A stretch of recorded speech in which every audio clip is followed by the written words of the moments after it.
Hello friends and welcome to SLS. আজকে আমরা যেই জিনিসটা নিয়ে আলোচনা করব সেটি হলো কোষ বিভাজন। আমরা আগের দিন ক্রোমোসোম বা ক্রোমোসোমের স্ট্রাকচার, তারপরের দিন হচ্ছে কোষ চক্র, এগুলো পড়তে গিয়ে কোষ বিভাজন সম্পর্কে একটা প্রাথমিক ধারণা পেয়েছিলাম, যেটাকে আজকে আরো ইলাবোরেট করে বুঝবো, অর্থাৎ আরো বেশি গভীরে গিয়ে বুঝবো। তো কোষ বিভাজন যেটা আছে, মেইনলি কোষ বিভাজন, এই কোষ বিভাজনকে দুটি ভাগে ভাগ করা যায়।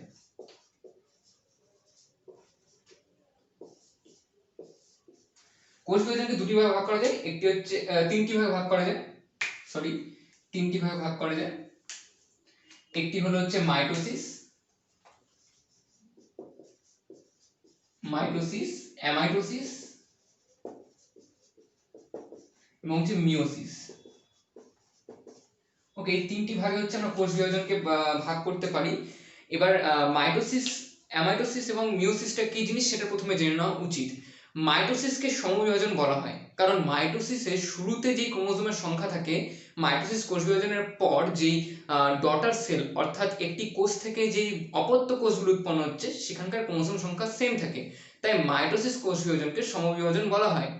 আর মিওসিস কোষ বিভাজনের ক্ষেত্রে কি হচ্ছে, মিওসিস কোষ বিভাজনে প্রথমের কোষে যে যত সংখ্যক ক্রোমোজোম থাকে, সেই সংখ্যক ক্রোমোজোমটা যখন আর কি অপত্য কোষগুলিতে তার অর্ধেক সংখ্যায় হয়ে যায়, ওই জন্য হচ্ছে এটাকে হ্রাস বিভাজন বলা হয়।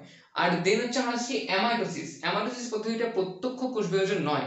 এইগুলি হচ্ছে এই মাইটোসিস এবং মিওসিস হচ্ছে প্রত্যক্ষ কোষ বিভাজন, কিন্তু অ্যামাইটোসিস প্রত্যক্ষ কোষ বিভাজন নয়, কারণ অ্যামাইটোসিস দেখা যাচ্ছে নিম্ন শ্রেণীর প্রাণীদের মধ্যে, যেমন হচ্ছে ধরা যাক একটি অ্যামিবা, এর অ্যামিবার হচ্ছে নিউক্লিয়াস। সো এই ধরনের অ্যামিবা বা এই এককোষী যেগুলো নিম্ন প্রাণী, সেগুলো হচ্ছে নিম্ন শ্রেণীর যেগুলো প্রাণী, সেই প্রাণীগুলোতে হচ্ছে এই অ্যামাইটোসিস পদ্ধতিটা দেখা যায়। এই পদ্ধতিটা মেইনলি হচ্ছে এদের জনন প্রক্রিয়ায় সাহায্য করে, যেটাতে কি হয় যে এই প্রক্রিয়াতে, অ্যামাইটোসিস প্রক্রিয়াতে এই কোষটা দুটি ভাগে বিভক্ত, নিউক্লিয়াস সহ কোষটা দুটি ভাগে বিভক্ত হয়ে যাচ্ছে। দেন এখান থেকে হচ্ছে দুটি কোষ উৎপন্ন হচ্ছে, এখান থেকে দুটি অ্যামিবা, মানে একটি অ্যামিবা থেকে দুটি অ্যামিবা, বা হচ্ছে একটি এককোষী প্রাণী থেকে দুটি এককোষী প্রাণী তৈরি হচ্ছে। এইখানে কোন রকম সেন্ট্রোজোম বা সেন্ট্রিওলস বা হচ্ছে ক্রোমোজোমের আদান, ক্রোমোজোমের এই পোল থেকে সেই অন্য পোলে যাওয়া, এগুলি কোনো ঘটনা ঘটছে না, এই জন্য এটাকে প্রত্যক্ষ কোষ বিভাজন বলা হয় না, এটাকে অপ্রত্যক্ষ কোষ বিভাজন বলা হয়ে থাকে অ্যামাইটোসিস পদ্ধতিটাকে। তো আমরা হচ্ছে ফার্দার, মানে আমরা হচ্ছে এরপর এই মাইটোসিস এবং মিওসিস প্রসেস সম্পর্কে আলোচনা করব এখন।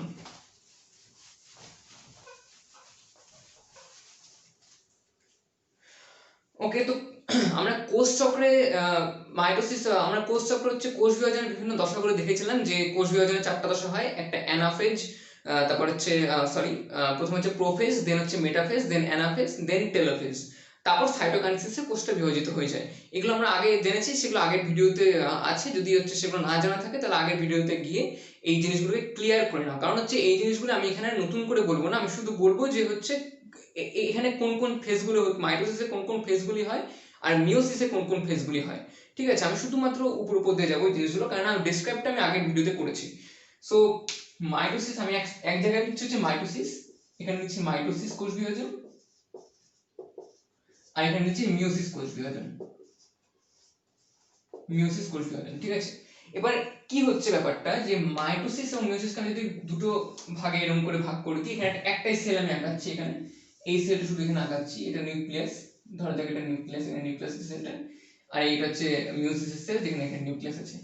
ঠিক আছে, ধরা যাক এই যে মিওসিসের যে সেল বা মাইটোসিসের সেল, সেল ডিভিশন বা যে কোষ বিভাজনের আগে এখানে n 2n সংখ্যক ক্রোমোসোম ছিল, অর্থাৎ ডিপ্লয়েড ক্রোমোসোম, এটা হচ্ছে ডিপ্লয়েড সেট অফ ক্রোমোসোম ধরে নিলাম, 2n সংখ্যক ক্রোমোসোম ছিল। তো এই মাইটোসিস কোষ বিভাজনের পর এই 2n সংখ্যক ক্রোমোসোম থেকে যে দুটি অপত্য কোষ তৈরি হবে, সেখানে দুটি 2n সংখ্যক ক্রোমোসোমই, আবার প্রত্যেকটা কোষে 2n সংখ্যক ক্রোমোসোমই থাকবে, তাই এটা হচ্ছে সমবিভাজন। কিন্তু মিওসিসের ক্ষেত্রে কি হচ্ছে, মিওসিসের ক্ষেত্রে এই 2n সংখ্যক যে ক্রোমোসোমটা আছে, সেটি প্রথমে হ্রাস বিভাজনের দ্বারা দুটি n সংখ্যক ক্রোমোসোম তৈরি করবে, তারপর এই n সংখ্যক ক্রোমোসোমগুলি থেকে সমবিভাজন প্রক্রিয়ায়, অর্থাৎ মাইটোসিসের মতন একটি একদম হুবহু মাইটোসিসের মতন প্রক্রিয়াতে এই n সংখ্যক ক্রোমোসোম থেকে এই দুটি যে n সংখ্যক ক্রোমোসোম যুক্ত কোষ থেকে দুটি অপত্য কোষ সৃষ্টি হবে, যাদের ক্রোমোসোম সংখ্যা n ই হবে।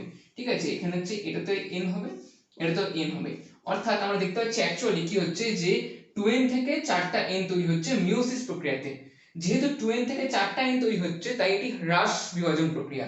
আর যেহেতু এখানে 2n থেকে দুটো কোষ তৈরি হচ্ছে, দুটো কোষের প্রত্যেকটিতে 2n 2n করে ক্রোমোজোম আছে নিউক্লিয়াসের মধ্যে, তাই হচ্ছে এটা সমবিভাজন প্রক্রিয়া, অর্থাৎ সমান ভাগে ক্রোমোজোমটা আমরা পাচ্ছি মাইটোসিসের ক্ষেত্রে। কিন্তু মিওসিসের ক্ষেত্রে সেই ক্রোমোজোম সংখ্যাটা হাফ হয়ে যাচ্ছে।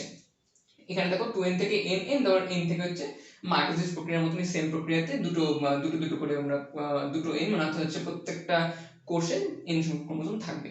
এইবার এই ফেজটাকে বলা হয় হচ্ছে মিওটিক ফেজ।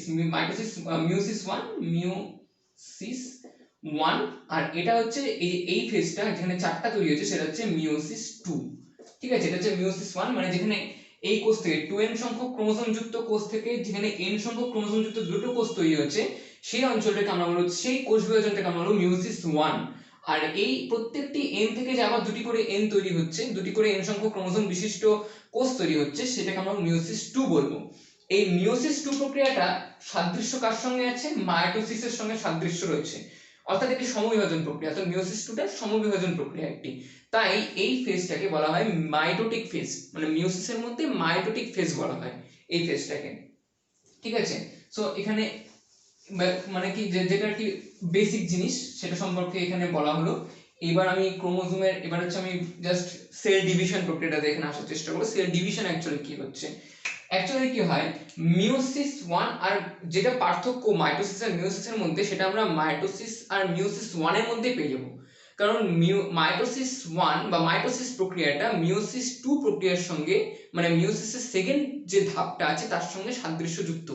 পার্থক্যটা কোথায়? পার্থক্য হচ্ছে মিওসিসের যে 1 নম্বর ধাপটি তার সঙ্গে পার্থক্যটা আছে। সেটা কিভাবে আছে সেটা দেখাচ্ছি আমি। দেখো কি হচ্ছে অ্যাকচুয়ালি হচ্ছে প্রত্যেকটা মানে মাইটোসিস আর মিওসিস 1, এটা যদি মিওসিস 1 ধরি আমি, এটা যদি মিওসিস 1 ধরি, আমি আগেই বলেছি মিওসিসে দুটো স্টেপ থাকে, মিওসিস 1 মিওসিস 2। 2টা হচ্ছে সমবিভাজন আর 1টা হচ্ছে হ্রাস বিভাজন। ঠিক আছে, এটা ক্লিয়ার করে জিনিসটা। এবার বলছি মাইটোসিস আর মিওসিস 1 এর মধ্যে কি পার্থক্য? পার্থক্য হচ্ছে একটাই, আমি স্টেপ গুলো ডিসক্রাইব করব না, আমি জাস্ট বলছি যে প্রোফেজে কি হচ্ছে। প্রোফেজে হচ্ছে এরা দুজনই ক্রোমোজোম মানে ক্রোমাটিন তন্তু থেকে ক্রোমোজোম গুলো তৈরি করছে। ঠিক আছে, ক্রোমোজোম গুলো তৈরি হয়ে আছে, ধরে নাও এখানে ক্রোমোজোম গুলো প্রত্যেকটাতে তৈরি হয়ে আছে, ক্রোমোজোম গুলো তৈরি হয়ে ছড়িয়ে ছিটিয়ে আছে। ঠিক আছে, ক্রোমোজোম গুলো তৈরি হয়ে ছড়িয়ে ছিটিয়ে আছে প্রোফেজ ফেজটাতে, মানে কি শুরুতে একদম। ঠিক আছে, কিন্তু পার্থক্যটা কোথায়? পার্থক্য হচ্ছে মাইটোসিসের ক্ষেত্রে প্রোফেজে শুধুমাত্র ক্রোমোজোমগুলো তৈরি হচ্ছে, তৈরি হওয়ার উপক্রম হচ্ছে, কিন্তু মিওসিসে তৈরি হচ্ছে প্লাস আরেকটা ঘটনা ঘটছে। এই যে হোমোলোগাস যে ক্রোমোজোমগুলি আছে, এই হোমোলোগাস ক্রোমোজোমগুলি নিজেদের মধ্যে কায়াজমা সৃষ্টি করছে। কায়াজমা সৃষ্টি করে দেখা যাক কি হচ্ছে এখানে।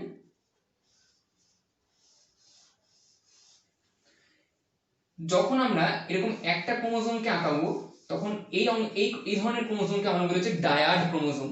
ঠিক আছে, সরি, এটাকে আমরা বলি টেট্রাড ক্রোমোজোম, কারণ এখানে 4টা বাহু রয়েছে। ঠিক আছে, 4টা বাহু রয়েছে। ঠিক আছে, 4টা বাহু। একটি ডায়াড ক্রোমোজোম বলতে কোনটা? শুধুমাত্র এটা ডায়াড ক্রোমোজোম, যে 4টা বাহু, এটা হচ্ছে টেট্রাড ক্রোমোজোম। ঠিক আছে, এরকম টেট্রাড ক্রোমোজোম যদি দুটি থাকে পাশাপাশি, সেগুলোকে আমরা বলছি হোমোলোগাস ক্রোমোজোম। হোমোলোগাস ক্রোমোজোম বা সমসংস্থ ক্রোমোজোম কোনগুলো? যে ক্রোমোজোমগুলিতে দুটি ক্রোমোজোম উৎপত্তিগতভাবে সেম থাকবে, আর তার মধ্যে জিনের যে সজ্জাগুলি আছে, ক্রোমোজোমের মধ্যে যে জিনের সজ্জাগুলি দুটি ক্রোমোজোমে সেম হবে, মোরাললেস সেম হবে।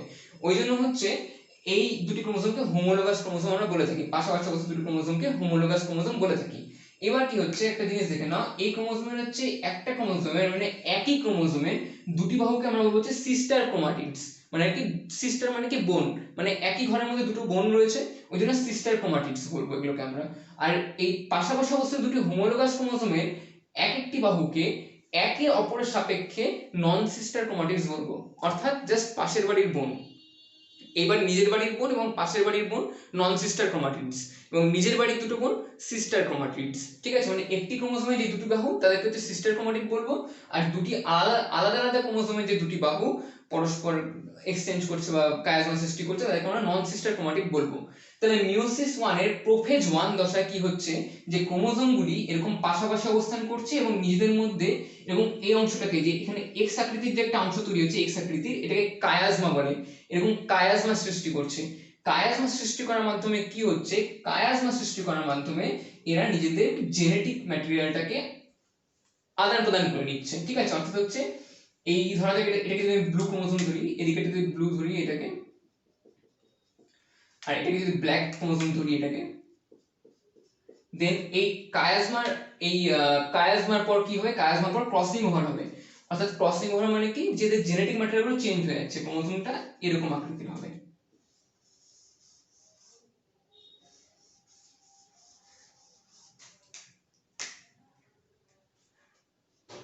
এখানে কালো ক্রোমোজোমের অংশটা চলে আসলো এবং এখানে হচ্ছে নীল ক্রোমোজোম অংশটা চলে আসলো। সরি, এটা ভুল হচ্ছে, এটা হচ্ছে কালো হবে।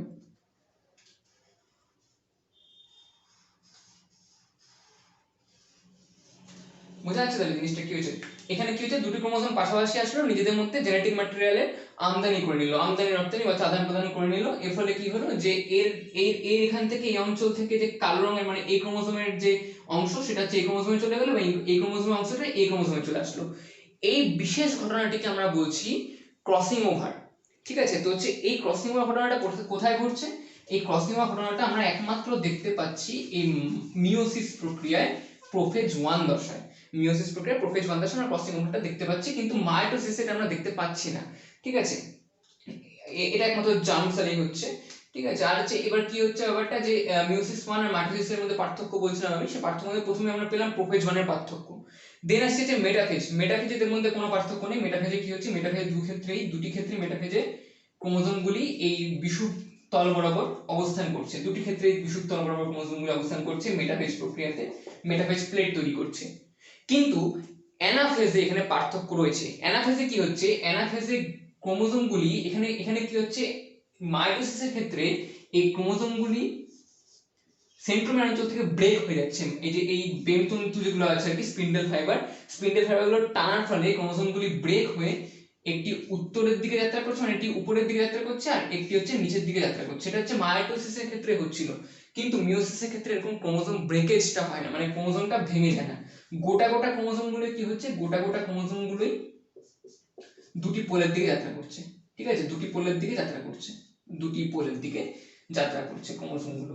গোটা গোটা ক্রোমোজোমগুলো হচ্ছে মানে একদম ফুল ক্রোমোজোমগুলো, ফুল ক্রোমোজোমটা 4টা বাহুযুক্ত, মানে টেট্রাড কন্ডিশনের যে ক্রোমোজোম, সেগুলো দুই মেরুতে চলে যাচ্ছে। কিন্তু এখানে কি হচ্ছে, এখানে ডায়াড পজিশনে, ডায়াড ক্রোমোজোমগুলো আর কি, যেখানে নাকি ক্রোমোজোমের দুটো বাহু থাকবে, ডায়াড অবস্থার ক্রোমোজোমগুলো দুই মেরুতে এখানে যাত্রা করছে। এটা কোন ক্ষেত্রে হচ্ছে, এটা হচ্ছে অ্যানাফেজ দশায়। এটা কোন কোন দশা হচ্ছে, এটা হচ্ছে অ্যানাফেজ দশাতে হচ্ছে। ঠিক আছে, এটা হচ্ছে মাইটোসিস আর মিওসিসে অ্যানাফেজ দশার পার্থক্যটা তাহলে কি বুঝছি আমরা, যে এখানে ক্রোমোজোম গুলো মানে গোটা ক্রোমোজোমটা টেট্রাড কন্ডিশনে চলে যাচ্ছে দুই পোলের দিকে, আর মাইটোসিসে কি হচ্ছে, টেট্রাড যে ক্রোমোজোম গুলি ছিল সেগুলো মাঝখান থেকে ভেঙে যাচ্ছে। ভেঙে যাওয়ার ফলে 4টা বাহুর থেকে দুটো বাহু, দুটো করে বাহু বিচ্ছিন্ন হয়ে গেল, তারপর সেই বাহুগুলো পোলের দিকে মুভ করছে। এটা মাইটোসিসের ক্ষেত্রে হচ্ছে। মিওসিসের ক্ষেত্রে গোটা ক্রোমোজোমটা চলে যাচ্ছে। যেহেতু এখানে দুটো ক্রোমোজোম চলে যাচ্ছে, তারপর কি হচ্ছে, তারপর অ্যানাফেজের পর আসে টেলোফেজ। টেলোফেজের ক্ষেত্রে কি হচ্ছে, টেলোফেজ আমরা এরকম ছবিটা দেখতে পাবো। টেলোফেজ আমরা কি দেখতে পাবো, টেলোফেজ আমরা দেখতে পাবো যে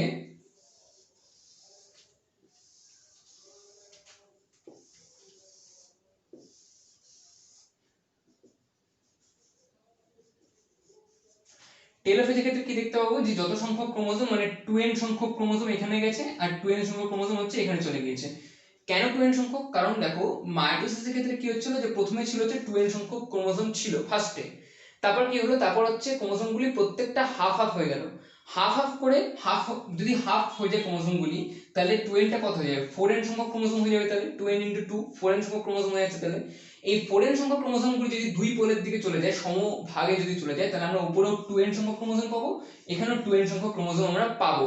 কিন্তু মিওসিসের ক্ষেত্রে কি হচ্ছে, মিওসিসের ক্ষেত্রে হচ্ছে কি, যে এই 2n সংখ্যক ক্রোমোজোম তো এর ক্ষেত্রেও ছিল, মিওসিসের ক্ষেত্রে প্রথমে 2n সংখ্যক ক্রোমোজোম ছিল, কিন্তু যেহেতু কোনো ব্রেকেজ হচ্ছে না ক্রোমোজোমের মধ্যে, গোটা ক্রোমোজোমটাই দুটো মেরুর দিকে যাত্রা করছে, সেই জন্য কি হচ্ছে, যে 2n সংখ্যক ক্রোমোজোমটা হাফ হয়ে যাচ্ছে। অর্থাৎ 2n টা হচ্ছে প্রত্যেকটা পোলে আমরা n সংখ্যক ক্রোমোজোম পাচ্ছি, প্রত্যেকটা পোলে n সংখ্যক ক্রোমোজোম পাচ্ছি। কেন?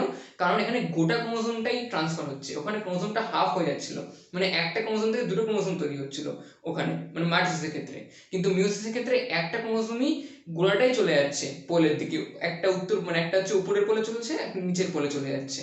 এই কারণে মিওসিসে কি হচ্ছে, যে দুটো মানে একটা 2n সংখ্যক ক্রোমোজোম যুক্ত কোষ থেকে দুটো হচ্ছে n সংখ্যক, মানে এরপর হচ্ছে সাইটোকাইনেসিস হয়ে যাবে, সাইটোকাইনেসিস বলে কোষটা ডিভিশন হয়ে যাবে, সাইটোকাইনেসিসের দ্বারা হচ্ছে কোষটা দুটি ভাগে ভাগ হয়ে যাবে, এটা আগের ভিডিওতে আছে। সো এইভাবে কি হচ্ছে যে একটা 2n সংখ্যক ক্রোমোসোম যুক্ত কোষ থেকে আমরা দুটো n সংখ্যক ক্রোমোসোম যুক্ত কোষ পাচ্ছি মিওসিস 1 দশাতে, ঠিক আছে। আর মাইটোসিসে কি পাচ্ছি, মাইটোসিস হচ্ছে একটা 2n সংখ্যক ক্রোমোসোম যুক্ত কোষ থেকে দুটো 2n সংখ্যক ক্রোমোসোম যুক্ত কোষ পাচ্ছি, এই জন্য হচ্ছে এটা সমবিভাজন প্রক্রিয়া আর এটা হচ্ছে হ্রাস বিভাজন প্রক্রিয়া, ঠিক আছে। দেন আসছি আমরা হচ্ছে মিওসিস 2 আর মাইটোসিসের মধ্যে কি পার্থক্য। মিওসিস 2 এবং মাইটোসিসের মধ্যে কোনো পার্থক্য নেই, কারণ হচ্ছে মিওসিস 2 আর মাইটোসিস মিওসিস 2 এবং মাইটোসিসটা একই প্রক্রিয়া। কারণ এখানে কি হচ্ছে, মিওসিস 2 তে হচ্ছে কি, মিওসিস 2 তে এই টেলোফেজ দশার ঠিক আগে মানে কি অ্যানাফেজ দশাতে এই ক্রোমোসোমগুলি চারটা ক্রোমোসোম যেগুলো ছিল, মানে কি চারটা বাহুযুক্ত ক্রোমোসোম ছিল, টেট্রাড কন্ডিশনের যে ক্রোমোসোম ছিল সেগুলি দুটো ভাগে ভাগ হয়ে যাচ্ছে, মানে এরকম দুটো ভাগে ভাগ হয়ে যাচ্ছে ক্রোমোসোমগুলি, ঠিক আছে। ভাগ হয়ে একটা হচ্ছে এদিকে যাত্রা করছে, একটা হচ্ছে এদিকে যাত্রা করছে। এর ফলে আমরা যদি n সংখ্যক ক্রোমোসোম নিয়ে থাকি তাহলে সেটিতে একটা ক্রোমোসোম থেকে দুটো ক্রোমোসোম পাওয়া যাচ্ছে, তাহলে n সংখ্যক ক্রোমোসোম থেকে কটা পাওয়া যাবে, 2n সংখ্যক ক্রোমোসোম পাওয়া যাবে। তাহলে 2n সংখ্যক ক্রোমোসোম যদি দুটি পোলের দিকে সমান ভাগে ভাগ হয়ে যায় তাহলে প্রত্যেকটা পোলে n সংখ্যক করে ক্রোমোসোম থাকবে। তাহলে আমি অ্যাকচুয়ালি কি পাচ্ছি যে n সংখ্যক ক্রোমোসোম যুক্ত কোষ থেকে আমি দুটো n সংখ্যক ক্রোমোসোম যুক্ত কোষই পাচ্ছি, সেই জন্য বলা যায় এটা সমবিভাজন। মাইটোসিস প্রক্রিয়াটা আমি আগেই ডেসক্রাইব করলাম, মাইটোসিস প্রক্রিয়ার সঙ্গে এই মিওসিস 2 প্রক্রিয়ার সাদৃশ্য রয়েছে, প্রচুর সাদৃশ্য রয়েছে। কারণ হচ্ছে এই প্রক্রিয়াতে এই যত সংখ্যক ক্রোমোসোম যুক্ত কোষ প্রথমে আমরা থাকবে, মানে যেখান থেকে ডিভিশন শুরু হবে, আমরা অপত্য কোষের তত সংখ্যক ক্রোমোসোমই পাবো, ঠিক আছে। এই জন্য সমবিভাজন প্রক্রিয়া হচ্ছে। তো এইটা ছিল হচ্ছে মিওসিস এবং মাইটোসিস সম্পর্কে একটি সাধারণ ধারণা।